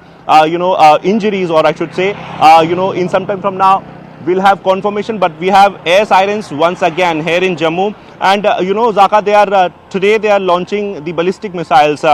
We know that how they have Fatah series, which has got 120 kilometers of range, and they possibly have been launching the Fatah missiles. And in fact, there is a plan of further escalation, given the fact that DG ISPR addressed the press conference and said a number of things which in fact have not been confirmed by Indian Armed Forces. At around 10 a.m. we'll be having confirmation. But yes, artillery fire has been going on in Srinagar. The explosive sounds are in in fact, very much there, in fact, have been heard by the locals, and Ishan has been reporting from there. In Poonch area, shelling has been happening at the line of control, where we have reported that how civilian population was targeted, a Gurudwara was targeted. In Rajouri as well. Okay, Akash, just stay on with us. I'm going to come back to you in just 1 second. I want to bring our viewers up to speed and give them a degree of reassurance as well that Pakistan has been attempting to hit multiple Indian Air Force bases, forward air bases, but the good news that I can share with you is that all are safe. There's been relatively minor damage that has happened. No casualties, no fatalities in any of these installations. The Pathankot Forward Air Base, the Jammu Air Force Station, the Udhampur Air Force Station, all are safe. That is the word that we have from top government sources. All three of our forward air bases are safe. All personnel have been accounted for. Whatever minor damage assessment is going on, but all three air bases are safe. Arunima has more on this. So Arunima, that's the big picture. Pakistan trying to attack India's forward air bases. All of them are safe. In retaliation, India targeting some of Pakistan's air bases. The Noor Khan Air Base up in Rawalpindi is one of the biggest that they have in the country, and that has been hit badly. You can see from those pictures. Arunima. Successfully targeting Pakistan is what we are hearing as well. One must underline that officially at 10 a.m. we're expecting location by location, coordinate by coordinate briefing by the Ministry of External Affairs. Most likely Foreign Secretary will take the podium once again, along with the two officers from the Indian Army and the women officers from the Indian Army and the Air Force. But what we are being told is that even though Pakistan attempted to attack Pathankot, they attempted to carry out attacks in Udhampur and also in Jammu. All these three air bases, the air assets were targeted, but Indian Air Defence managed to thwart all these three attacks at Jammu, Udhampur, Pathankot. No damage done. All our assets are safe. There's no casualty, no injury to any personnel present in the in the air base complex. All right. Arunima, we'll try and come back to you as you try and, look, reporters are spread all across the country, particularly in some of these points that have been hit or attempted to be hit by Pakistan. There has been cross LC as well as cross IB firing. This is heavy artillery shelling that Pakistan has been undertaking for the last couple of nights at least. In the Jammu, Poonch, Rajouri, that sector, in Surankot, in Naushera, as well as in Rajouri, overnight there's been heavy artillery shelling. Ishan is there with us with more details on that. So just break this down for us. There's been an attempt to hit some of the forward air stations. All of those have been thwarted, but at the same time, Pakistan is also using heavy artillery fire, both across the LC as well as across the IB. Well, absolutely right, Zaka. Even it started yesterday before the sunset. Generally, they would fire towards Indian positions after sunset, but yesterday they started firing at around 4:30, and then India had to retaliate. This is happening in Uri, this is happening in Keran, Tangdar, Kupwara. Every place in line of control has been impacted by the ceasefire violation. People have been moved, people have been taken out to safer locations and safer shelters, and now we're hearing that the exchange is still happening on the line of control. Look, what we have also heard is that there have been, at least 3 sounds that have been heard in Srinagar, which has woken up people. We're getting messages from people, but we should tell our viewers that there's no need to panic, because there's a lot of panic around after hearing those sounds around Srinagar and other parts as well. As a possibility that they might be also trying to hit India's important assets in Jammu and Kashmir. Yesterday, they tried to attack through drones by sending drones to a couple of locations which are very important for the defense forces, but they were immediately the air defense system ensured that they are brought down. Sources told us at least 8 drones were seen around Srinagar, Baramulla and Avantipur, which hosts one of the big air bases of Indian Air Force in Udhampur. So they try to attack the vital assets. All right, so Ishan, we'll come back to you. There's some forward air bases, including Udhampur, Pathankot, I believe even Adampur again in Haryana, which is again a forward air base, has also been tried to be hit. Akash, what are top Ministry of Defense officials, Indian Army, Indian Air Force officials telling you? Clearly, I think Pakistan is climbing the escalation ladder, no doubt about it. That has been the attempt. The attempt has also been to try and target some of India's forward air bases and air force stations. All of those attempts have been thwarted by India. India, in response, of course, has successfully carried out major strikes from the Noor Khan Air Base to the Chakwal Air Base to the Rafiki Air Base. Tell us what you're picking up from top defense sources. Like I said, the attempts at the Air Force stations, the forward Air Force stations in Udhampur, in Pathankot, in Jammu and Sirsa, in all these 4 places have been thwarted by India's air defense systems. Right, you rightly pointed out the Air Force stations in Jammu and Pathankot specifically are safe, and in fact I'm learning that there is in fact some sort of damage in some civilian infrastructure. We'll get it confirmed by the civilian authorities as well.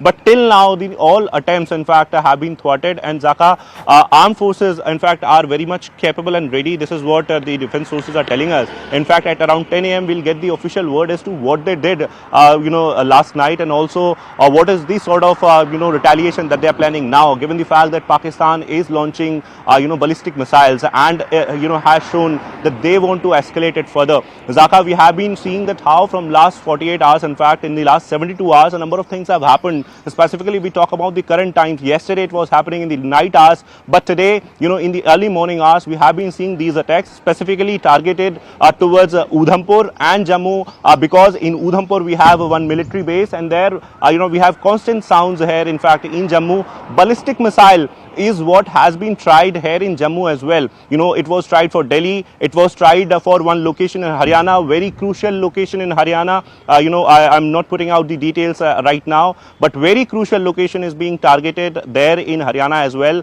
It has been thwarted, all safe. In fact, as far as the assets are concerned, so all our air assets are safe. In fact, they have been trying, the core headquarters of Leh, I'm told, and in fact last night it was tried, but it was thwarted once again. Air defense is in play. In Udhampur, we are learning, several, sounds, in fact, but we have no confirmation on the sort of explosions that are being reported from that particular location. In Punjab also, they have been trying, they have been launching their ballistic missiles for Punjab. In fact, especially in Pathankot, also because of the sort of air defense we have in Pathankot, they might have some sort of input of the sort of platforms that we have in Pathankot, and that's the reason why Pathankot is being targeted, and is a very important Air Force establishment there that we have in Pathankot, and also in Srinagar, Zaka, launches are there. And we have been learning that since ceasefire violation is happening throughout the LC, so army is also retaliating to that. We are having ceasefire violation in Rajouri, Poonch, Mendhar, and in fact in Kathua also I'm learning that violation is there. But since we have the international border there, so we are waiting for the confirmation BSF, whether or not BSF is engaged in any sort of firing, because till now it is limited more on LC, line of control. In Uri and in other areas of the Kashmir, we have been learning about the ceasefire violation, but specifically in Poonch we have this heavy shelling going on. Okay, I want to bring our viewers up to speed on what Pakistan has attempted to do over the last 6 hours or so, and this is specifically right after the amp up of the IMF bailout announcement that happened. So here are some of our forward Air Force stations and air bases. Udhampur, of course, is the headquarters of the Indian Army's Northern Command. Massive military station there. It's the headquarters, like I said. It is, of course, very critical for the entire Jammu region as well as the Poonch-Rajouri region. But Udhampur, there's been some attempt by Pakistan to try and cause damage at the Air Force station there, at the military base there. But that has been thwarted. Also at the Jammu Air Force Station, there has been an attempt by the Pakistanis to try and attack the Air Force Station. Again, I can report to you there is very little, minimal damage there. The Air Force Station is very much functional.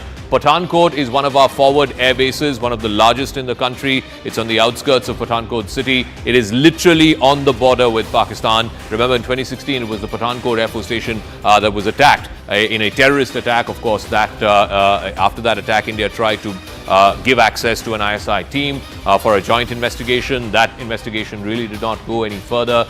This is a massive Air Force Station, one of the biggest, one of our forward air bases. And then, of course, there is the Sirsa Air Station as well, part of the Western Command of the Indian Air Force.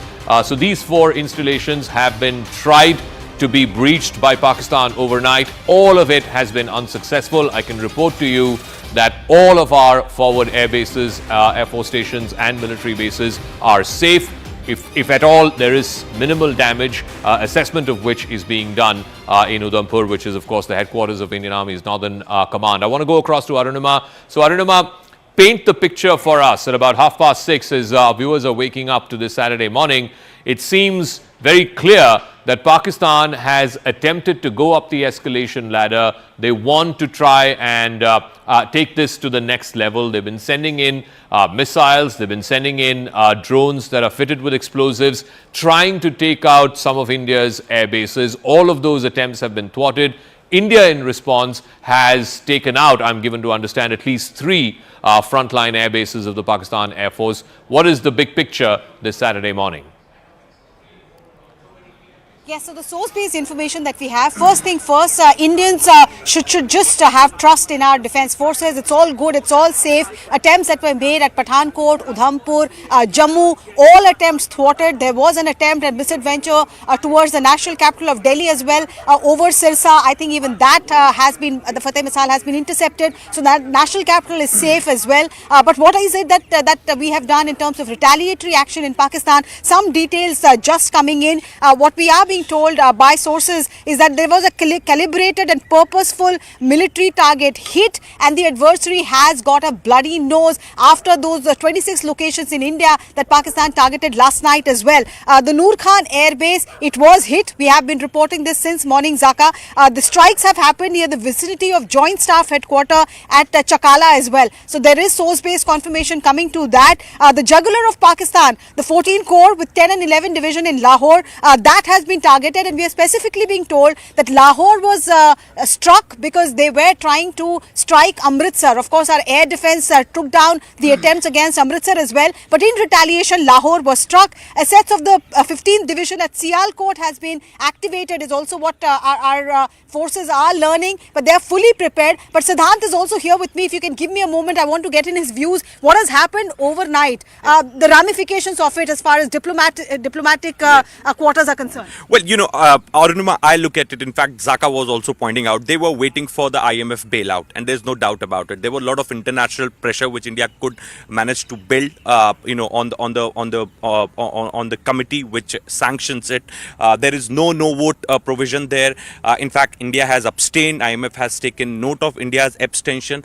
But how I look at it is in a way that what they did yesterday was perhaps a recce. This is what I was told. They sent their drones, whether they were armed or they were not armed, I really don't have much idea about it, but 300 and 400 drones were sent just to locate our air defense systems, and perhaps we fooled them again. Yes, I can add information to that. 500 drones across 24 locations. Most did not have weapon, looked like a surveillance and prodding exercise. Yes, and what we really fooled them yesterday. In fact, I was told by top sources in government of India, we even didn't use all our air defense systems.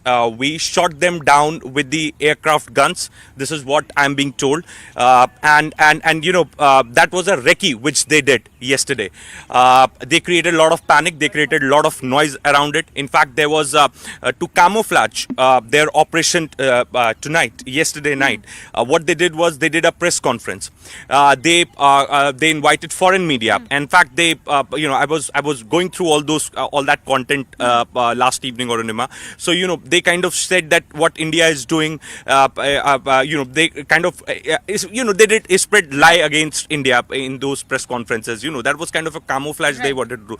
But the idea was to struck India today, Arunima, and we thwarted all their attempts. Perhaps what Arunima is reporting for us is that all our bases are safe, and we have hit them harder this time around. Yes. So that I think the body language, Zaka, I once again want you to point out to that Rajnath Singh picture that we got yesterday morning with the 3 service chiefs and the Chief of Defence Staff. The CDS was present, the Defence Secretary was present. That showed, combat uniform, all 3 chiefs were in there, but the body language was confidence, they were smiling, and that is, I think, because they were prepared. They were quite aware of what Pakistan was up to, and they were prepared, and that preparation has held us in good stead early this morning. All right, so I can also report to you that there was some attempt to try and disrupt the civil as well as the technical airport in Jammu. Those attempts have been thwarted by the Indian air defense systems.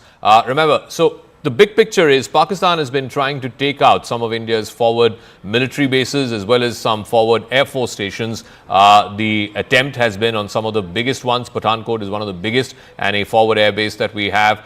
It was also the scene of the 2016 terror attack. That attack has been thwarted. There was some attempt at the Jammu Air Force Station. That has also been thwarted.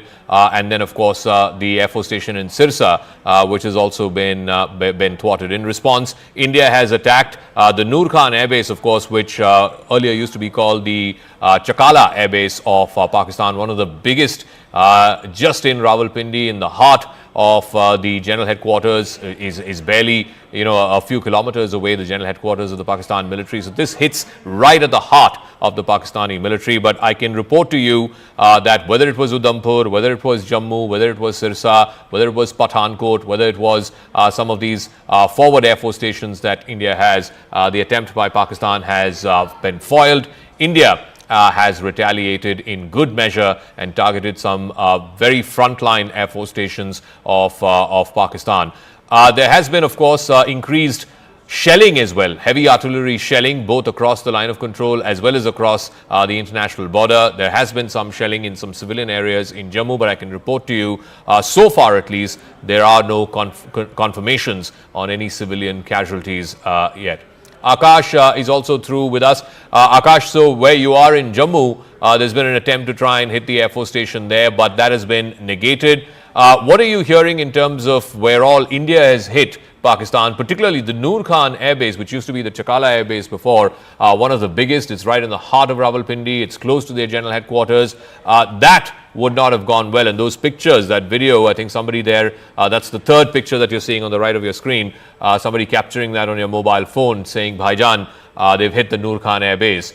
Just walk us through what India has done in response to this very hot night between both countries. Right. So Noor Khan Air Base, you rightly pointed out in Chakala of Rawalpindi, near Islamabad, has got critical air assets. Zaka, I was mentioning it earlier that how their transport aircrafts as well as their military fighter jets are very much there. They're operating there, several drones in fact from there, and we have been told that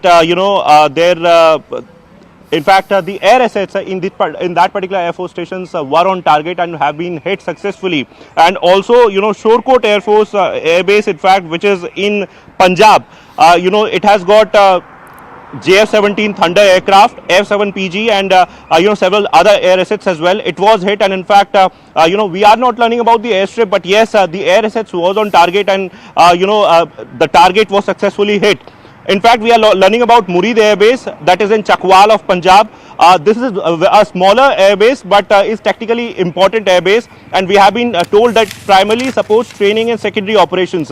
And the drone attack that was launched towards India was very much supported from this particular Air Force station, and we have been told that it has got fighter jets and possibly some drones as well, and it was successfully targeted by Indian Armed Forces. So these three Air Force stations, we have got confirmation for several air assets, and in fact the infrastructure was on target and it was successfully hit by the Indian Armed Forces. Also in retaliation, now Pakistan is trying to make a dent, and in fact is trying to hit our Air Force stations, but they are not successful till now. And our air defense is very much working, 80 guns, and in fact the the systems that we have is very much working. It's the daytime now. We have been seeing the escalation particularly in the night time from last 24 to 48 hours, but will it continue in the daytime as well? What will be the next future course of action as far as India is Akash, concerned? I'm sorry to interrupt. The image that I'm showing on the left is also from Jammu. It's a civilian area. There is a temple called the Shambhu temple in Jammu. We're given to understand there's been a projectile that's hit. We don't know if it's a drone or a missile, but a projectile has hit just outside the temple. No casualties. That is the important thing. You can see the remnants of the wreckage there. This is mobile phone footage that's been shot by one of the individuals there. You can see the wreckage that's strewn all over the place. This is called the Shambhu temple in Jammu. Again, the good news is that there is no casualties there. There you can see the main gate, the pillars leading into the temple. So on the outside perimeter of the temple complex, there's been a projectile hit.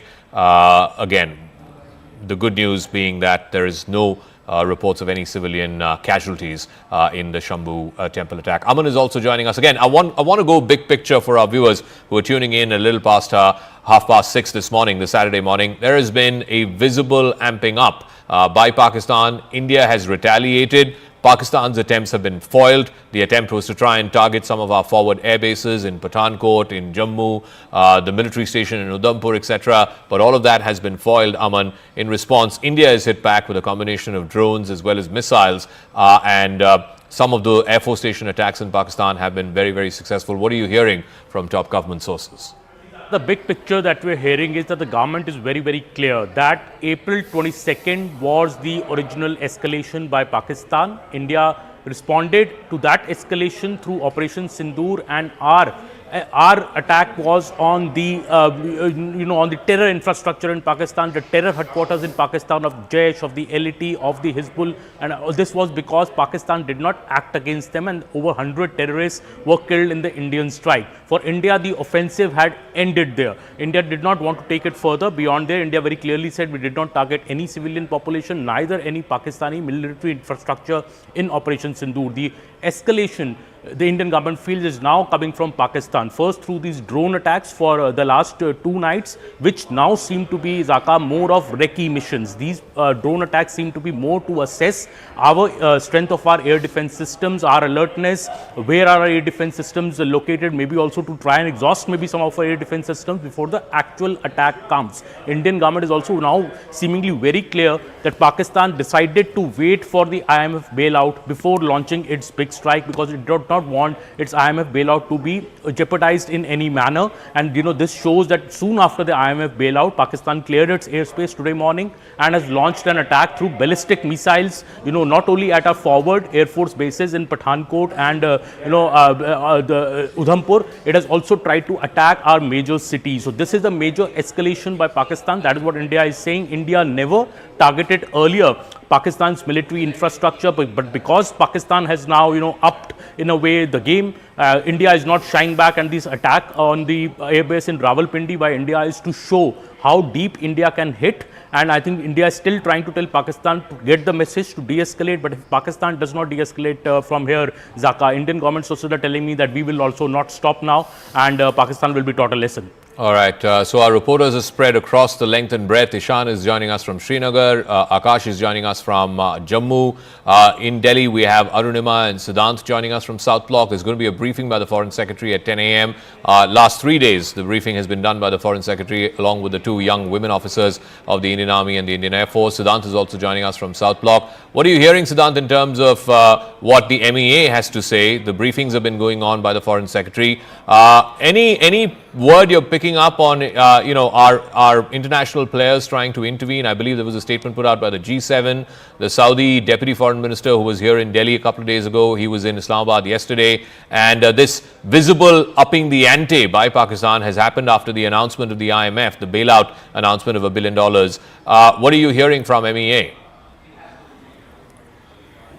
Well, that's right, Zaka. In fact, just a short while back, Zaka, we have been told that press briefing by Foreign Secretary, which was expected to take place at 10 a.m., has again got delayed. In fact, they have told us that they're going to inform us again when and where this press briefing will take place today. Perhaps, as Arunima was also pointing out, that the ops are still going on. The focus is on Sky at this point in time, Zaka. And in fact, yesterday, India also decided to close Kartarpur corridor, Zaka. Perhaps that was an announcement which Foreign Secretary made, because India knew that this is coming. This is coming. The time Pakistan will secure the bailout package from IMF, they are gonna hit us. Day before yesterday, Zaka, what happened post midnight? Perhaps they sent more than 300 UAVs. Perhaps we have also been told that those UAVs were not even loaded, were not even armed. Those UAVs were only sent to locate our air defense systems. Perhaps we knew about it, and we did not use our best of the systems in place. In fact, we shot them down using aircraft gun. This is what I'm being told. In fact, since then, India was preparing that that what they did day before yesterday was a recce visit. Perhaps they are going to hit India, and they could target forward bases, Pathankot, Jammu, etc., those locations. So India was fully prepared for it. As you rightly pointed out, at a diplomatic level, perhaps India is not escalating. Foreign Secretary again reiterated yesterday that the first and the only escalation was the 22nd April attack in Pahalgam. India is only responding to the escalation by Pakistan. In fact, yesterday in the press briefing also, Foreign Secretary highlighted, Zaka, that how religious sites have been targeted in Poonch.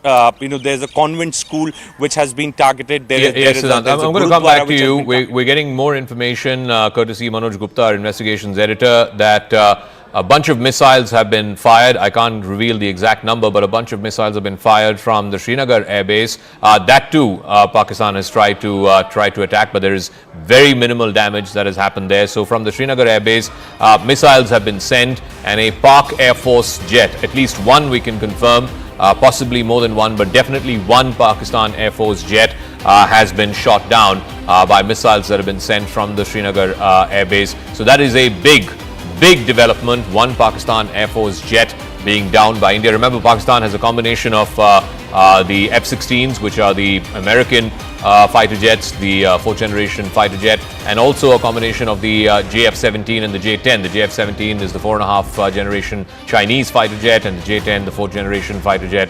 So it's a combination of Chinese as well as American military jets, fighter jets that the Pakistan Air Force has. We don't know which of this has been brought down, but at least two Pakistani Air Force jets have been downed by India in missile strikes that have been launched from the Srinagar Air Force Station. Arunima, what more details are you hearing? There was supposed to be an army briefing earlier this morning. I believe there wasn't much information that came from there, but at 10 o'clock, the Foreign Secretary is expected to brief the press. But this big development that we are breaking right now on our screen, at least two Pakistani Air Force fighter jets have been brought down by missiles that have been fired from the Srinagar Air Force Station.